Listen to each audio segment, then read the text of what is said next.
வேலை வாய்ப்புடன் ஆசிரியர்களின் நேரடி கவனத்தில் ஃபேஷன் டிசைனிங் படிக்க ஆண்ட்வே ஸ்கூல் ஆஃப் டிசைன். பனி விழும் மலர் திங்கள் முதல் வெள்ளி வரை மாலை 6 மணி. உங்கள் Vijay. Feel the nature. Ilai Beach Meadows on Kadalur by Tiranam Homes. விக்கிரவாண்டிக்கு தேர்தல் பிரச்சாரம் வர்றவங்க ஐயா எங்களுடைய 3 ஆண்டு சாதனை இது ஓட்டு போடுங்கன்னு கேட்கறது இல்லை, பணத்தை கொடுக்கறது, பரிசு பொருட்கள் கொடுக்குறது. அது நியாயமா? 9 அமைச்சர்கள் அங்க இருக்க வேண்டிய தேவை என்ன? வரவே கூடாதுன்னு சொல்றது இருக்குல்ல. நான் சொல்றது புரியுதா? 9 மினிஸ்டர் ஏன் வராங்கன்றதுக்கு நான் சொல்றது உங்களுக்கு புரியலையா? வரதே தப்புங்க முடியாது. ஏன் வராங்கன்றது தானே. ஏன் வராங்கன்னா காசு கொடுக்க வராங்க, அதனால வராதீங்க. கட்சி நிர்வாகிகளா வராங்க. கேள்வி எங்களை தான் கேட்க தோணுது. நமக்கு மினிஸ்டர் இருக்காங்க, சென்ட்ரல் மினிஸ்டர்ஸ் இருக்காங்க நம்ம கூட்டணியிலையும், அவங்களும் வந்து வேலை செய்யலாம். நம்ம கட்சி தலைவரே ஒரு எம்பி தான். மக்களை ஆட்டு மந்தைகள் மாதிரி அவங்க நடத்துறாங்க அப்படின்னு ஒரு ஜனநாயகத்துக்கான பிரச்சனையை பத்தி பேசிட்டு இருக்காங்க. அதிகாரத்தை யாரும் ஒரு மக்கள்ல இருந்து யாரும் இது ஒரு கம்ப்ளைண்டாவோ இதை சொல்லலையே. இப்ப நம்ம கட்சிகள் குற்றச்சாட்டா தானே. விக்கிரவாண்டிக்கு தேர்தல் பிரச்சாரத்துக்கு ஏன் முதலமைச்சர் போல? ஏன்னா கள்ளக்குறிச்சிக்கு ஏன் வரல, விக்கிரவாண்டிக்கு ஏன் வராருன்னு கேள்வி வரும். 65க்கு மேல இழவு வந்திருக்காங்க. அந்த இழவு வீட்டுக்கு விசாரிக்கல, ஆறுதல் சொல்லல, நீ விக்கிரவாண்டிக்கு வரியான்னு மக்கள் கேட்பாங்க. சென்ற இடைத்தேர்தலில் இதே விக்கிரவாண்டியில என்னென்ன வாக்குறுதிகள் கொடுத்தீங்க திரு ஸ்டாலின் அவர்களே? தோல்வியை ஒப்புக்கொண்டுட்டார் அன்புமணி. 9 அமைச்சரை போட்டு இவங்க தான் தேர்தல் விக்கிரவாண்டி இடைத்தேர்தலுக்கான ஒருங்கிணைப்பு போடும்போதே அவர் தோல்வியை ஒத்துக்கிட்டார் ஸ்டாலின் அவர்கள். ஒவ்வொரு வாக்காளர்களும் 5000 பணம் கொடுக்க போறாங்களாம், 500 கோடி செலவு பண்ண போறாங்க விக்கிரவாண்டி தேர்தலுக்கு. இப்பெல்லாம் தகவல் வருது. அப்ப இதுதான் தேர்தலா? இதுதான் ஜனநாயகமா? இந்த பாருங்க, இப்ப காசு கொடுத்து ஜெயிச்சிட்டாங்கன்னாங்கறீங்க. உங்க கட்சி தலைவர் ஒருவேளை அப்படி ஜெயிச்சாதான் சொல்றாரு, இதுக்கு எதுக்கு தேர்தல் நடத்திக்கிட்டு அவங்களே ஜெயிச்சிட்டதை அறிவிச்சிடலாமேன்னு சொல்றாரு. சோ இதுக்கெல்லாம் என்ன அர்த்தம்? ஏன்னா அவங்க ஏமாத்துறாங்க. இதெல்லாம் காரணமா சொல்லிக்கலாம். ஏன் முக ஸ்டாலின் அவர்கள் தேர்தல் நேரா போல? எம்எல்ஏ போனதுக்கும் கேட்குறீங்க, அமைச்சர் போனதுக்கு எதுக்கு அமைச்சர் வந்தாங்கன்றீங்க, சிஎம் வராரு அப்போ ஃபேரா நடக்காதுன்றீங்க. சரி, நமக்கு எதுக்கு ஜெயலலிதா போட்டோவை நம்ம மேடைகளில் ஏன் போட்டுக்கிறோம்? எங்கள் கூட்டணி கட்சியில் திரு ஓபிஎஸ் இருக்காரு. அவர் அதிமுகலே இல்லை. வன்னியர்களுக்கு அதிகமாக செஞ்சது திமுக அரசு தான், கலைஞர் அரசு தான். 20% இடஒதுக்கீடே கொடுத்தது திமுக அரசு தான். சும்மா அப்படி கொடுத்துட்டாங்களே, யாரும் கேட்காம. கடுமையான போராட்டம் எந்த ஆட்சியில் நடந்துச்சு? எந்த ஆட்சிக்கு எதிராக நடந்துச்சு போராட்டம்? எந்த ஆட்சிக்கு எதிராக நடந்துச்சு? இந்தியாவுக்கு சுதந்திரம் பெற்று தந்தது யாருங்க? இந்தியர்கள். அப்ப இடஒதுக்கீடு போராடி பெற்றா மக்கள் தான் சார். போராடியவர்கள் தியாகம் பண்ணாங்க. அந்த போராட்டம் என்ன பேசவே விட மாட்டீங்க. நான் என்ன கேக்குறேன், கலைஞர் அதையே நம்ம சொல்ல மாட்டோம். ஏன்னா கலைஞருக்கு செய்யல, கலைஞர் குப்பையில போட்டாரு, கலைஞர் ஏமாத்தாரு, முதல்ல போட்டாரு, குப்பையில போட்டாருன்னு சொல்லுங்க. ஒரு நிமிஷம் நான் சொல்லி முடிச்சேன். 25 உயிர்களை பறிச்சது யாரு? கலைஞர். எந்த கலைஞர்? அவரை கொடுக்க வச்சது மருத்துவர் ஐயா அவர்கள். ஜல்லிக்கட்டை கொடுத்ததே ஓபிஎஸ், பிரதமர் மோடின்னு. மக்கள் போராட்டத்தை பத்தி நீங்க சொல்லுங்களேன். அப்போ அண்ணாமலையிட்ட சொல்லுங்களேன், ஜல்லிக்கட்டு மக்கள் போராட்டத்துல வந்ததுன்னு அவர் சொல்றாரு, மோடி கொடுத்தாரு. நீங்க விக்கிரவாண்டி இடைத்தேர்தல்லாம் எப்படி போகுது, பிரச்சாரம்லாம் எப்படி போயிட்டு இருக்கு சார்? மிக தீவிரமாக பாட்டாளி மக்கள் கட்சி களமிறங்கியிருக்காங்க. மருத்துவர் ஐயா அவர்கள் தேர்தல் பரப்புரை பண்ணாங்க. மருத்துவர் அன்புமணி ராமதாஸ் அவர்கள், தேசிய ஜனநாயக கூட்டணியின் தலைவர்கள். நேற்று தான் விக்கிரவாண்டியில் மிகப்பெரிய ஒரு பொதுக்கூட்டம் நடந்தது. தேசிய ஜனநாயக கூட்டணியின் தலைவர்கள் அனைவரும், திரு அண்ணாமலை அவர்கள், திரு டிடிவி தினகரன் அவர்கள், திரு ஓபிஎஸ் அவர்கள், திரு ஜான் பாண்டியன் அவர்கள், திரு ரவி பச்சமுத்து அவர்கள் அப்படின்னு ஒட்டுமொத்த தேசிய ஜனநாயக கூட்டணியின் தலைவர்கள் எல்லாருமே அங்கே இருந்து மிகப்பெரிய அளவில் பிரச்சாரம் வந்து தேர்தல் பிரச்சாரம் மிகப்பெரிய வெற்றி, மிகப்பெரிய. ஏன்னா தேர்தல் கூட்டத்துக்கு வரக்கூடாதுன்னு திமுக இருக்கிறவங்க காசு கொடுக்குறாங்க. அங்கே பண மழை, பரிசு பொருட்கள் மழை, புடவை வேட்டி கொடுக்கறது, டோக்கன் கொடுக்கறது, கேரம் போர்டு கொடுக்கறது, பேட் கொடுக்கறது, பால் கொடுக்கறது, இந்த மாதிரி என்னென்னலாம் தேர்தல் நேரத்தில் செய்யக்கூடாதோ அனைத்து விதமாக தேர்தல் விதிமுறைகளை மீறுறது திமுகவுடைய கூட்டணி. அதாவது அங்கே எலெக்ஷன் கமிஷன் ஒன்று இருக்கா, எலெக்ஷன் கமிஷனுக்குன்னு ஒரு அதிகாரி அங்கே இருப்பாங்க, அவர் வேலை செய்கிறாரா, அங்கே தேவையான அளவுக்கு ஃப்ளையிங் ஸ்குவாட் இருக்காங்களா, இதெல்லாம் பார்க்குறாங்களா, பறிமுதல் செய்கிறாங்களா அப்படின்றதே மிகப்பெரிய கேள்விக்குறியாது. மருத்துவர் அன்புமணி ராமதாஸ் அவர்கள் நேற்று சொல்லும் போது சொன்னாங்க, தேர்தல் கமிஷன் என்ன பண்ணிட்டு இருக்காங்க அப்படின்றது. அந்த அளவுக்கு அதிகாரத்தை கிட்டத்தட்ட 9 அமைச்சர்கள் அங்கே இருக்காங்க. 9 அமைச்சர்கள் அங்கே இருக்க வேண்டிய தேவை என்ன? விக்கிரவாண்டின்ற ஒரு இடைத்தேர்தல், ஒரு தொகுதிக்கானது. அங்கே 9 அமைச்சர்களும் ஒவ்வொரு பூத்துக்கும் ஒரு எம்எல்ஏ இருக்க வேண்டிய அவசியம் என்ன? எம்எல்ஏக்கள் அவங்கவுங்க தொகுதி இல்லாமல் விக்கிரவாண்டியில் என்ன பண்ணுறாங்க?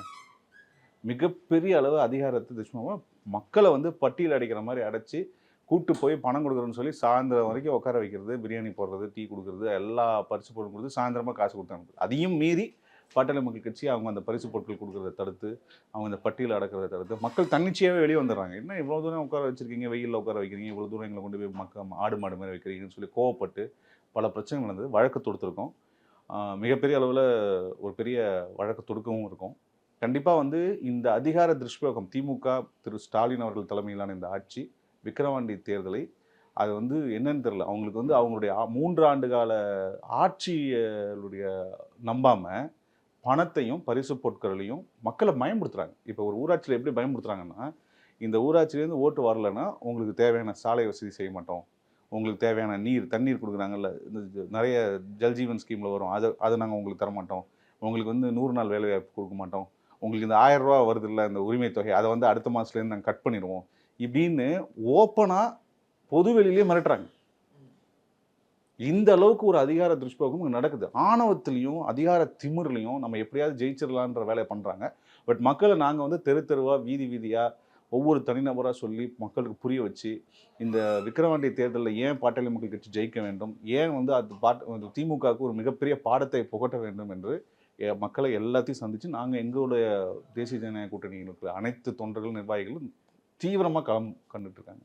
ஸோ இப்போ ஏன் அமைச்சர்கள்லாம் இருக்காங்க, ஏன் எம்எல்ஏக்கள்லாம் இருக்காங்க, அவங்க எம்எல்ஏவா அமைச்சராக இல்லையே, அந்த தொகுதியில் ஒரு கட்சியினுடைய நிர்வாகிகள், இப்போ நீங்கள் போகிறீங்க பிரச்சாரம் பண்ணுறீங்க, உங்கள் கட்சி நிர்வாகிகள் மாநிலம் முழுக்க இருந்து வந்து அங்கே பிரச்சாரம் பண்ணுவாங்க, வேலை செய்வாங்க.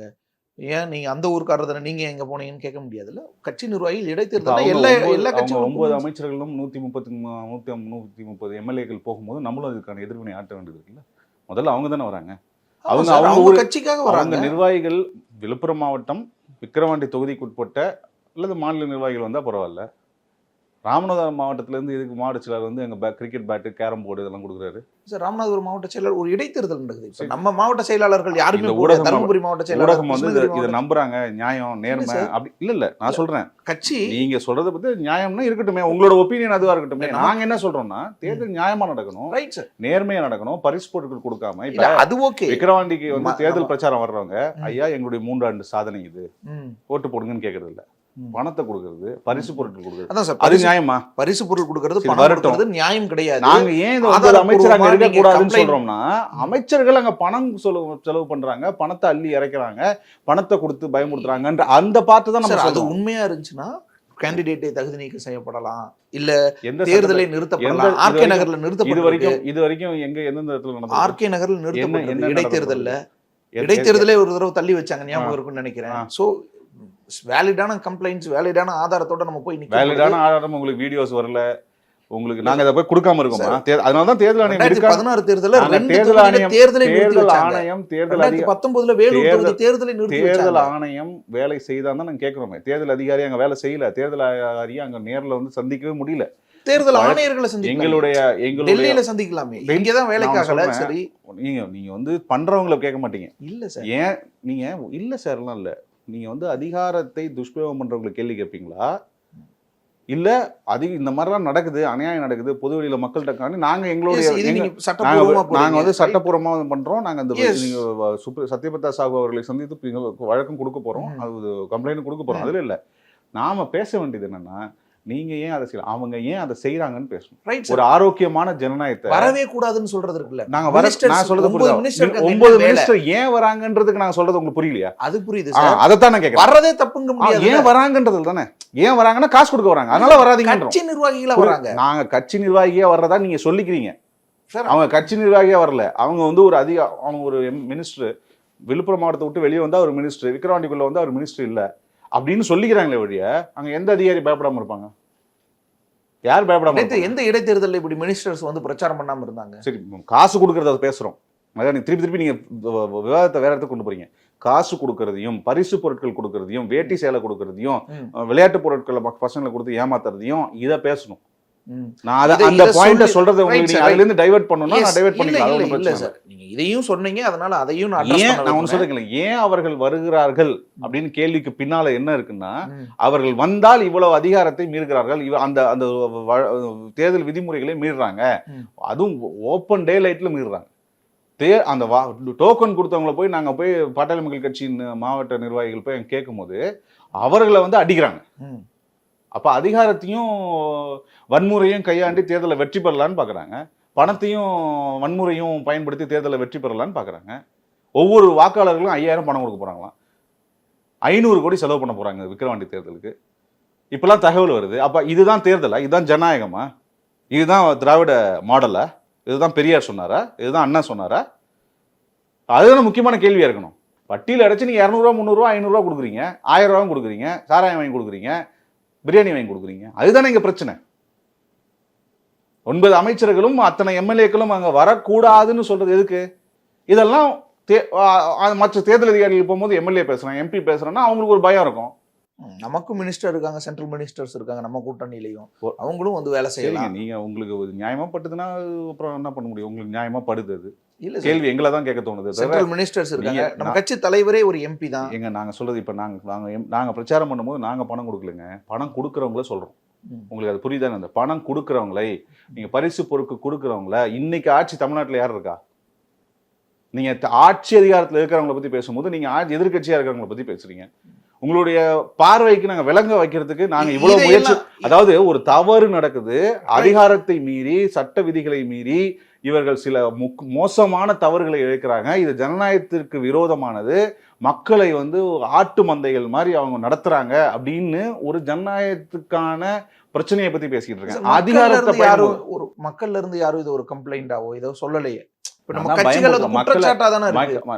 மக்கள் பயப்படுறாங்க, மக்களை பயமுறுத்துறாங்கன்றனே.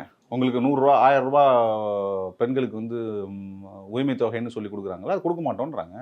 உங்களுக்கு ரோடு வசதி போட்டு தர மாட்டோம், உங்களுக்கு ஓவர் ஹெட் டேங்க் கட்டி தர மாட்டோம், உங்களுக்கு தண்ணீர் வசதி போட்டு தர மாட்டோம், உங்களுக்கு உங்கள் கிராமத்துக்கு வர வேண்டிய வளர்ச்சி பணிகளை வந்து நாங்கள் வந்து தரமாட்டோம், நீங்கள் இதை போட்டு ஜெயிச்சா கழிச்சாதான் அப்படின்னா அப்போ அது என்ன அர்த்தம்? அது ஃப்ரீ அண்ட் ஃபேர் எலெக்ஷன்னு சொல்லுவாங்க. ஃப்ரீ அண்ட் ஃபேர்னா ஓட்டு போடுவருடைய வாக்காளர்களின் எண்ணங்களை எந்த வகையிலும் இன்ஃப்ளூயன்ஸ் பண்ணாத ஒரு வாக்குப்பதிவு நடக்கணும்.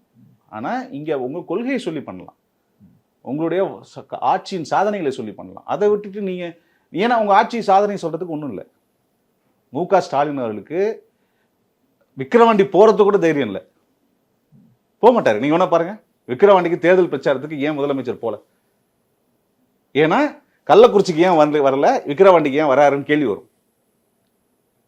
65க்கு மேலே இழவு வந்திருக்காங்க, அந்த இழவு வீட்டுக்கு வந்து விசாரிக்கல, ஆறுதல் சொல்லலை. உங்கள் மாவட்ட நிர்வாகத்தின் கவனக்குறைவால், உங்கள் காவல்துறையின் நிர்வாக குறைவால், மு.க. ஸ்டாலின் நிர்வாக குறைவால் அங்கே 65 பேர் கள்ளச்சாராயம் குடிச்சு இறந்துருக்காங்க. அவங்க வீட்டுக்கு விசாரிக்க வரல. அதில் 60க்கு மேற்பட்ட தாழ்த்தப்பட்ட சமுதாயத்தை சேர்ந்த சகோதரர்கள் இறந்துருக்காங்க. அங்கே வந்து உன்னால் வந்து ஆறுதல் சொல்ல வக்கு இல்லை, நீ விக்கிரவாண்டிக்கு வரியான்னு மக்கள் கேட்பாங்க.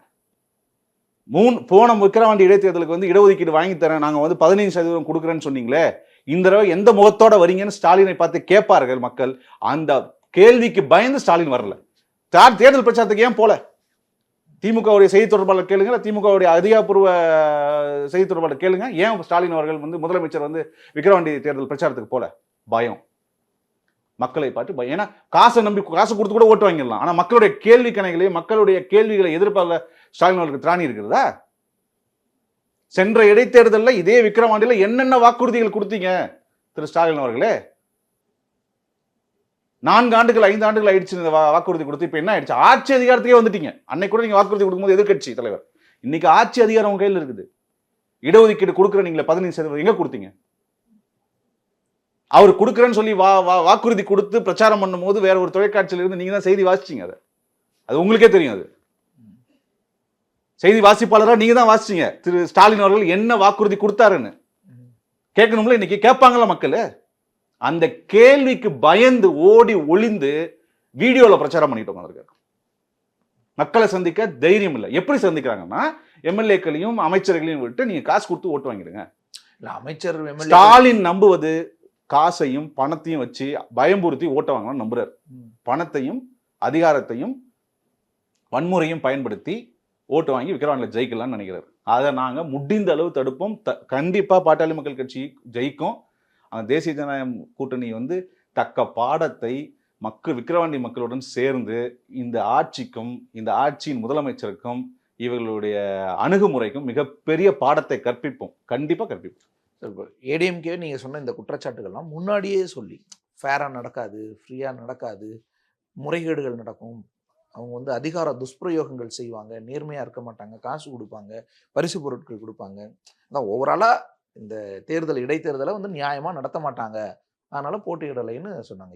இந்த காரணங்களை தானே சொன்னாங்க. நம்ம அதை தாண்டி தானே அப்புறம் வந்து நிக்கிறோம். ஆமா, அது இப்ப நாங்க போட்டி அப்ப இது சொல்லவே கூடாதுன்றீங்களா? மக்கள்கிட்ட இந்த விஷயத்தை கொண்டே போக கூடாதா? இல்ல இன்னும் வலிமையா இருந்திருக்கும்ல. ஆமா, இந்த நாங்க ஃபேரா இப்ப நடக்காது. வலிமையா போராடுறோம். அதிமுக சொல்றது தெரு தெருவா, வீதி வீதியா, வார்டு வார்டா, ஒன்றியம் ஒன்றியமா நாங்கள் இந்த அதிகார துஷ்பிரயோகத்தை, ஸ்டாலின் அவர்களின் ஆட்சியின் அதிகார துஷ்பிரயோகத்தை நாங்க எதிர்க்கிறோம்.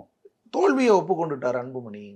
எதுக்கு தேர்தல் நடத்திக்கிட்டு இப்படி பண்றதுக்கு, இதுக்கு தேர்தலே எது நடத்தாம தெரியுமா தோல்வி? திமுகவே ஜெயிச்சு அறிவிச்சிடலாமே சொல்றாரு. காசு கொடுத்து ஓட்டு வாங்குறது தோல்வி. அதிகாரத்தை தவறாக பயன்படுத்தி, மக்களை பயன்படுத்தி, வன்முறையை கையாண்டு தேர்தலை வெற்றி பெறுவதுதான் தோல்வி. இது மு.க. ஸ்டாலின் அவர்கள்கிட்ட நீங்க சொல்லணும். மு.க. ஸ்டாலின் அவர்கள் தான் அந்த தோல்வி அவருக்கு தெரிஞ்சுதான். அவங்க நியாயமா போனா மக்கள் ஓட்டு போட மாட்டாங்க, என்னோட சாதனைகளை சொன்னா நான் மக்கள் ஓட்டு போட மாட்டாங்கன்னு ஸ்டாலின் ஒத்துக்கொண்டார். திமுக கூட்டணி கட்சியினுடைய அவங்களுடைய நடவடிக்கைகள் விக்கிரவாண்டி தேர்தலில், இடைத்தேர்தலில் அவர்கள் தான் தோல்வி ஒப்புக்கொண்டார்கள்.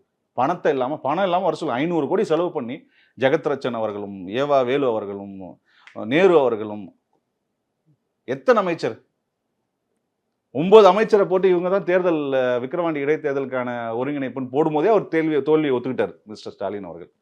நீங்கள் அப்படித்தான் பார்க்கணும். ஜனநாயகத்தின் பேர் நம்பிக்கை உள்ளவர்கள், ஜனநாயகம் தழைக்க வேண்டும், ஜனநாயகம் காப்பாற்றப்பட வேண்டும் அப்படின்னா நீங்கள் அதை அப்படிதான் அந்த தான் பார்க்கணும். நீங்கள் நேரில் போகாமலேயே ஜெயிக்கலாங்கிற ஒரு பயம் தான் சொல்லிட்டேன். நேரில் போகிறதுக்கு பயம்ன்ற ஏங்க போனால் கேட்பாங்களே இல்லையா? விக்கிரவாண்டியில் இருக்கிற சாதாரண ஒரு வாக்காளனா போகாமலேயே ஜெயிக்கிறது இன்னும் எப்படி ஜெயிக்கிறது? இன்னும் ஒரு அது ஜெயிக்கிறதுன்னு சொல்லி ஒரு வேளை அவருக்கு காசு கொடுத்து ஜெயிச்சிட்டாங்கன்னா கூட அது ஜெயிக்கிறதா சொல்லுங்களேன். இந்த பாருங்க, இப்ப காசு கொடுத்து ஜெயிச்சிட்டாங்கன்னாங்கிறீங்க. உங்க கட்சி தலைவர் ஒருவேளை அப்படி ஜெயிச்சாதான் சொல்றாரு. இதுக்கு எதுக்கு தேர்தல் நடத்திக்கிட்டு அவங்களே ஜெயிச்சுட்டதை அறிவிச்சிடலாமேன்னு சொல்றாரு. சோ இப்ப இதுக்கெல்லாம் என்ன அர்த்தம்? ஏன்னா அவங்க ஏமாத்துறாங்க, இதெல்லாம் காரணமா சொல்லிக்கலாம். திமுக ஊழல் பண்றாங்கன்னு அர்த்தம். திமுக இதெல்லாம் காரணமா சொல்லிக்கலாம். நான் சொல்றேன், திமுக ஊழல் பண்றாங்க. திமுக என்ன சொல்றது, ஒரு சென்ற முறை கொடுத்த வாக்குறுதிகள் எல்லாம் பொய் அப்படின்னு மக்கள் நம்பிடுவாங்க. நல்லா தெரியும் பொய் வாக்குறுதிகள். அப்படிதானே நீங்க நேரில் போய் மக்களை சந்திக்கிறதுக்கு ஒரு முதலமைச்சருக்கு திராணி இல்ல, பயம் அப்படின்னா என்ன முடிவு எடுப்பீங்க?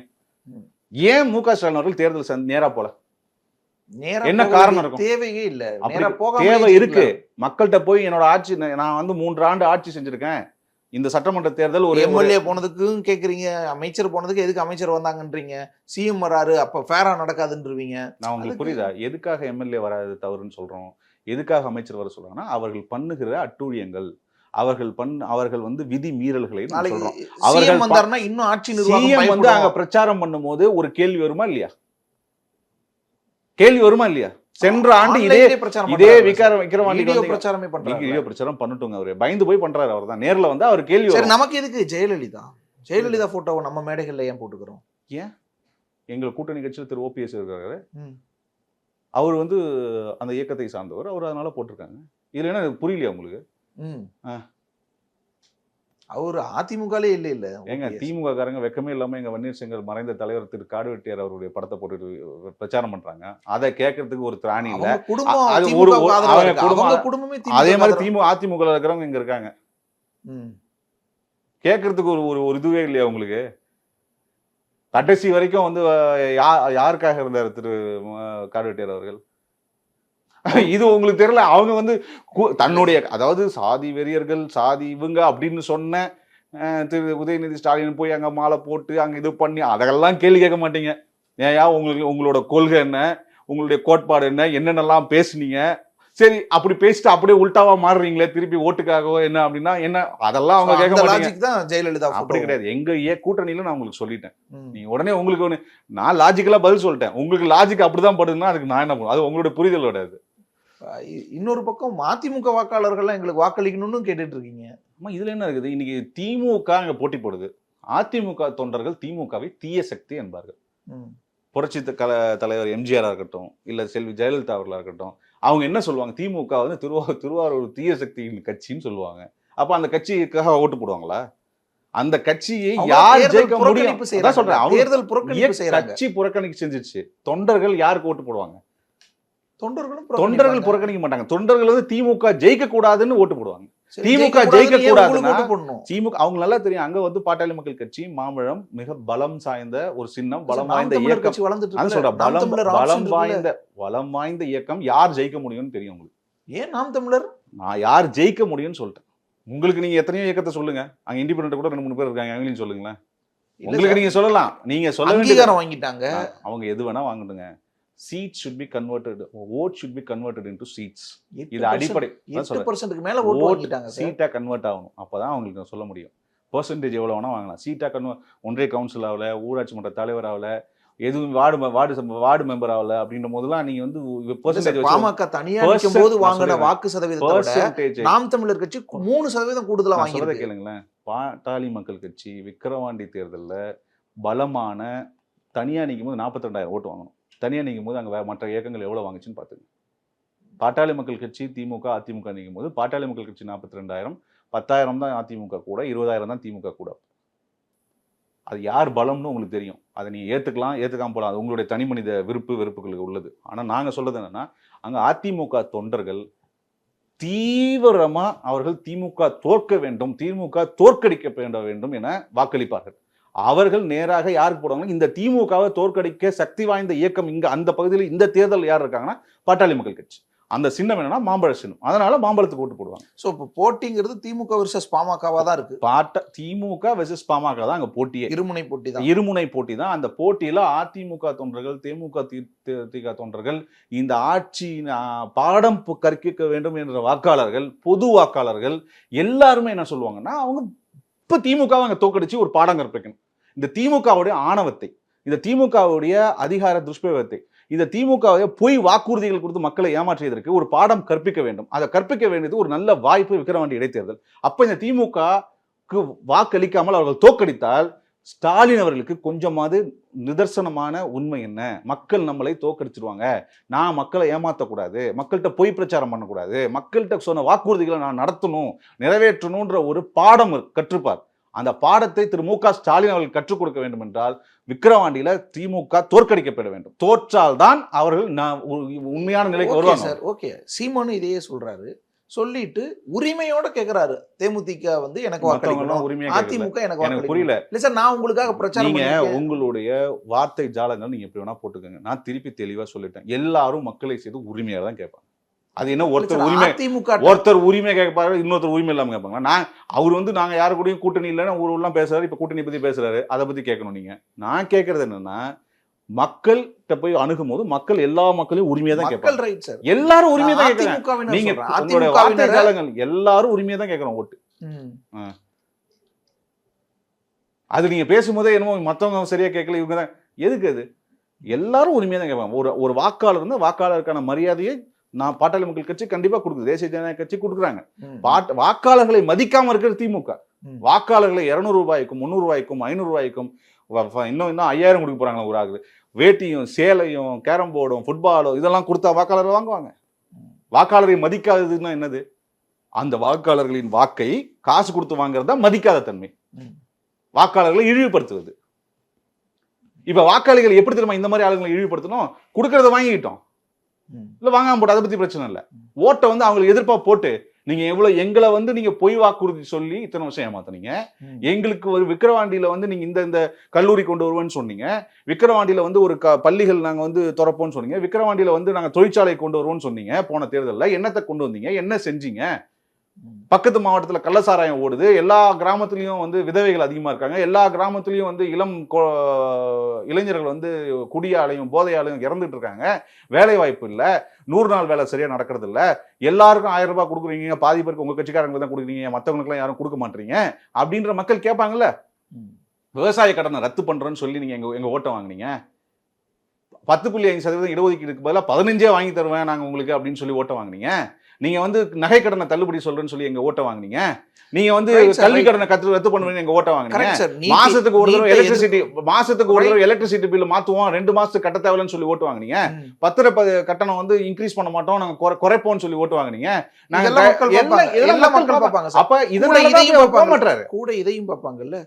10.5% கொடுக்கணும்னா சாதிவாரி கணக்கெடுப்பு நடத்தணும். மாநில அரசு நடத்தினா அது உச்சநீதிமன்றம் போய் செல்லாம போயிடுது. மத்திய அரசே இல்ல சொல்றது இல்ல திமுக சார், சிஎம் சொன்னதை சொல்றேன். சிஎம் என்ன சொன்னாரு? உச்சநீதிமன்றம் சிஎம் சொன்னது சரியா தப்பா நீங்க சொல்லுங்க பாப்போம்.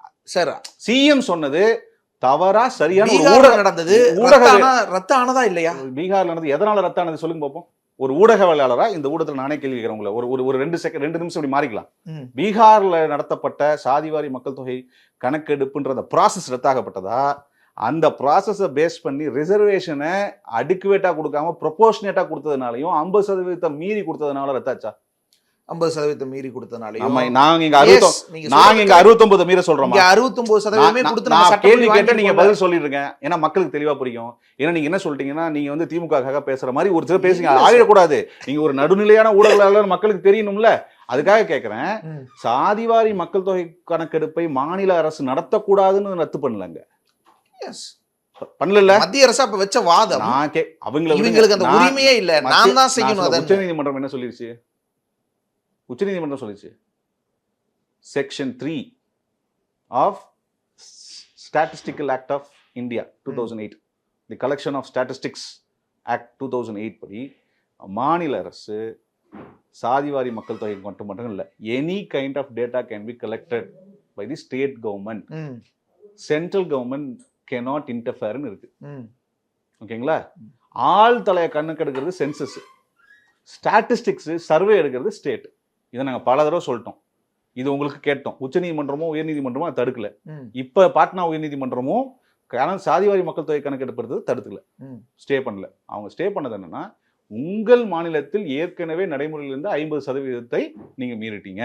உங்கள் மாநிலத்தில் நீங்க வந்து எடுக்கும் போது சில சமுதாயங்களுக்கு ப்ரொபோர்ஷனேட்டா கொடுத்துட்டீங்க, அடிக்குவேட்டா கொடுக்காம, அப்படின்றதுனால எடுத்துட்டாங்க. நாம தமிழ்நாட்டில் 69 மீற சொல்லல, இப்ப அதுக்குள்ள கேட்கிறோம். இன்னொன்னு இன்டர்னல் ரிசர்வேஷன் கொடுக்க சொல்லி தான் கேட்கிறோம். இது உச்சநீதிமன்றம் ஸ்டேட் கவர்மெண்ட் ஹேஸ் த கம்பீட்டன்ஸ்னு சொல்லிட்டாங்க. ஓகேங்களா? அதே மாதிரி சென்ட்ரல் கவர்மெண்ட் கேனாட் இன்டர்ஃபியர்னு சொல்லிட்டாங்க. அப்புறம் என்ன?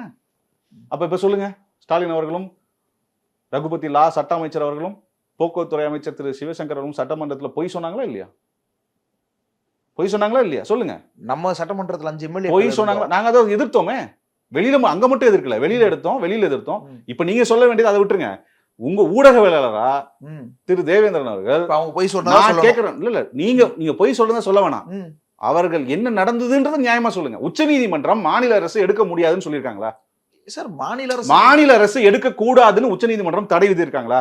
மத்திய அரசே நாடு முழுக்க நான் கேட்கிற கேள்விக்கு நேரா எஸ் ஆர் நோ. நீங்க பல பேரை கேள்வி கேட்டிருப்பீங்க, கிடுக்குப்பிடி போட்டிருப்பீங்க, சொல்லல. அப்ப state government has the competence to enumerate caste details and also relative backwardness supreme court சொல்லிருக்காங்களா இல்லையா? அப்ப ஸ்டேட் கவர்மெண்ட் இங்க யாரு? திமுக அரசு தான். அவங்க ஏன் அப்ப சட்டமன்றத்துல போய் சொன்னாரு? அதுதான் கேள்வி.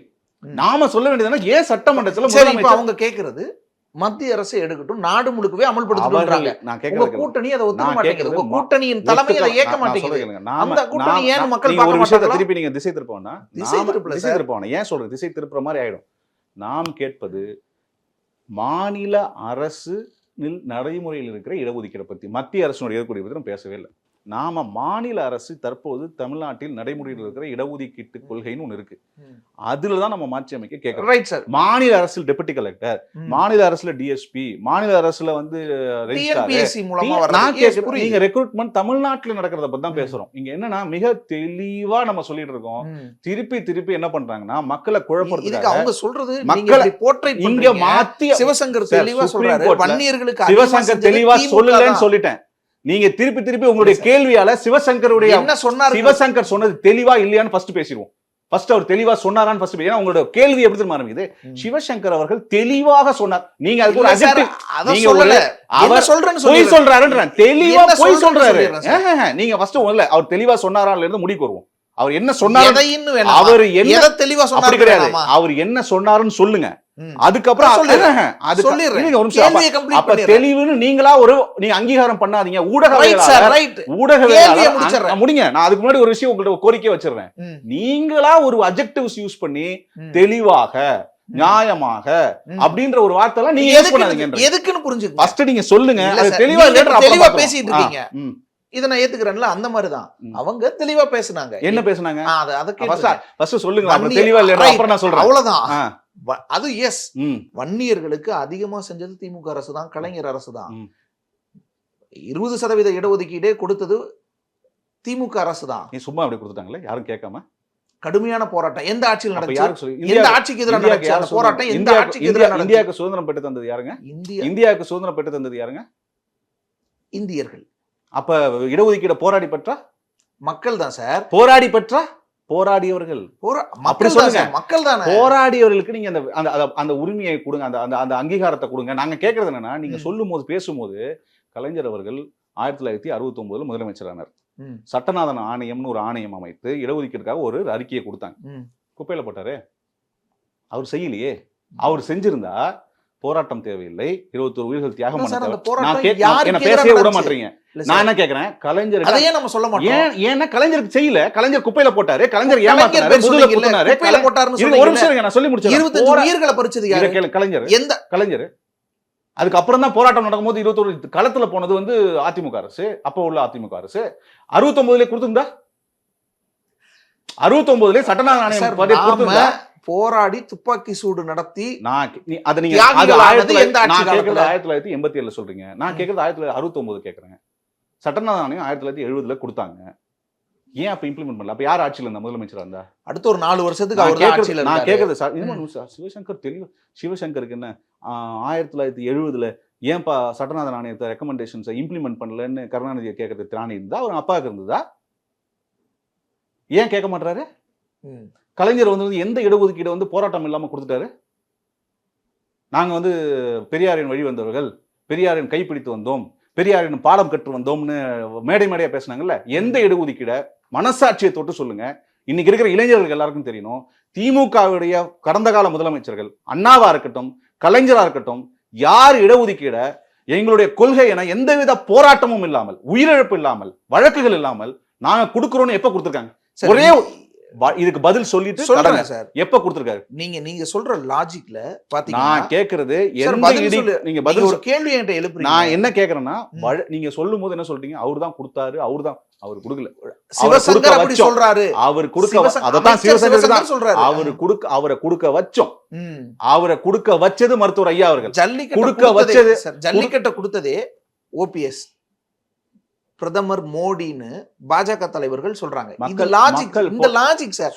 மக்கள் போராட்டத்தை பத்தி நீங்க சொல்லுங்களேன். அப்போ அண்ணாமலையிட்ட சொல்லுங்களேன், ஜல்லிக்கட்டு மக்கள் போராட்டத்துல வந்ததுன்னு அவர் சொல்றாரு, மோடி கொடுத்தாரு. நீங்க வந்து உங்களுக்கு பிரச்சனை லாஜிக் சார். இப்போதைக்கு நான் சொல்றது ஒப்பீடு சொல்றேன். இப்படிதானே சொல்லுவாங்க. யார் ஆட்சி காலத்துல வந்து சொல்லுவாங்க. யாரு சொன்னாலும் ஒரு விஷயத்தை மறக்கக்கூடாது. போராளிகளை, போராட்டம் பண்ண மக்களை, உயிரிழந்தவர்களை அவர்கள் எதுவும் செய்யல, அத தலைமை தாங்க எதுவும் செய்யல, அவர்களை அங்கீகரிச்சதே நாங்க தான் சொல்றாரு சிவசங்கர். கேளுங்க, அவங்களுக்கு மணிமண்டபம் கொடுத்தது, என்ன தாங்க பென்ஷன் கொடுத்தது, நாங்க போய் கேட்காம கொடுத்துட்டாங்களாமா? ஐயா தலைமையில போய் செயல்படுத்துறதுக்கு என்ன செயல்படுத்தினாரு? அவர் என்ன செயல்படுத்த சொன்னாங்க? 6 கம்பார்ட்மெண்டா ரிசர்வேஷன் பிரிக்க சொன்னாங்க. எந்த ஊர்லயாவது நியாயம் இருக்குமாங்க? இது மாதிரி 6 கம்பார்ட்மெண்ட்லாம் ரிசர்வேஷன் பிரிங்க, எல்லா சமுதாயத்துக்கும் அவங்களுடைய மக்கள் தொகைக்கு ஏற்ப விகிதாச்சார அடிப்படையில் ஓரளவாவது கிடைக்கும்னு சொல்லும்போது அதை செய்யறதுக்கு பயந்து போன ஒரு கலைஞரை வந்து நீங்க சமூக நீதி காவலர்னு சொல்லிட்டு உட்காந்துருக்கீங்க. நாமளே சொல்லியிருக்கோம் சார். ராமதாஸ் எதுக்கு சொன்னோம்னா, அந்த அட்லீஸ்ட் 50% இருந்த 20 பிரிக்கிறதுக்காக அவர் வந்து ஒத்துக்கிட்டாருன்றதுதான். அந்த விஷயத்துக்கு தான் சொன்னமே தவிர, அவர் எல்லாரும் இன்னொன்னு, தமிழ்நாட்டில் இடஒதுக்கீடு விஷயத்துல 50% 2 பிரிக்கிறது மருத்துவர் ஐயாவினால், பாட்டாளி மக்கள் கட்சியின் நிறுவனர் இன்னைக்கு ஐயா அவர்கள் அந்த காலத்துல போராடலாம் கிடைச்சிருக்காரு. இஸ்லாமியர்கள் இடஒதுக்கீடுக்கு மருத்துவர் ஐயா போராடினார், அருந்ததியர் உள்ளிடஒதுக்கீடுக்கு மருத்துவர் ஐயா போராடினார். இவர்கள் வாங்க, நானே ஒரு ஆணையம் அமைக்கிறேன், அந்த ஆணையம் ரெக்கமெண்டேஷன் கொடுக்கட்டும், அந்த ரெக்கமெண்டேஷனை பேஸ் பண்ணி நானே கொடுக்குறேன்னு ஏதாவது ஒரே ஒரு இடஒதுக்கீட நீங்க இவ்வளவு வருஷம் ஊடகத்தில் வந்திருக்கீங்க, இது வரைக்கும் எந்த முதலமைச்சராவது செஞ்சிருக்காங்களா? ஏன் செய்யல? எதுக்காக வெட்டியா நீங்க வந்து அதுக்கு நாங்க தான் காரணம் அப்படின்னு போட்டுக்கிறீங்க? வெக்கமா இல்லையா? அசிங்கமா இல்லையா? கேவலமா இல்லையா உங்களுக்கு? அப்படித்தான் நாங்க கேட்போம். ஏன்னா போராடினது, உயிரை கொடுத்தது, வழக்கு வாங்கினது அன்னைக்கு இருந்த காலத்துல போராடினவங்க. போராடலாம் நீங்க கொடுத்துருவீங்களா? இன்னைக்கு கேட்கிறோம், கொடுத்துருவீங்களா? அன்னைக்கு போய் விக்கிரவாண்டியில போய் வாக்கு கொடுத்தாரு, ஏன் செய்ய மாட்டாரு ஸ்டாலின் அவருக்கு? சட்டம் தெரியாதா? சுத்தி அமைச்சர்கள் இல்லையா? சுத்தி அதிகாரிகள் இல்லையா? என்ன வன்மத்துக்காக கொடுக்காம இருக்கீங்க? ஒண்ணு உங்களுக்கு விவரம் தெரியாம இருக்கணும், இல்ல உங்களுக்கு வன்மம் இருக்கணும். இது ரெண்டுத்துல என்ன? ஏன் கொடுக்க மாட்டீங்க? ஏன் பொய் சொல்றீங்க சட்டமன்றத்துல? ஏன் மு.க. ஸ்டாலின் அவர்கள் சட்டமன்றத்துல பொய் சொல்றாரு? ஏன் சட்ட அமைச்சர் ரகுபதி சட்டமன்றத்துல பொய் சொல்றாரு? ஏன் சிவசங்கர் சட்டமன்றத்துல பொய் சொல்றாரு? ஏன் ஏமாற்றாங்க மக்களை? இன்னைக்கு சமூக ஊடக காலங்கள், அன்னைக்கு பேசுனதெல்லாம் வீடியோ எடுத்து போட்டு காமிச்சு இன்னைக்கு எவ்வளவு மக்கள் கேட்கறாங்க. உங்களால விக்கிரவாண்டி போய் தேர்தலில் பிரச்சாரமே பண்ண முடியல. வேலை வாய்ப்புடன் ஆசிரியர்களின் நேரடி கவனத்தில் ஃபேஷன் டிசைன் படிக்க ஆண்ட்வே ஸ்கூல் ஆஃப் டிசைன். பனி விழும் மலர் திங்கள் முதல் வெள்ளி வரை மாலை 6 மணி. உங்கள் விஜய். Feel the நேச்சர் இலை beach meadow sound Cuddalore by டிரனம் ஹோம்ஸ்.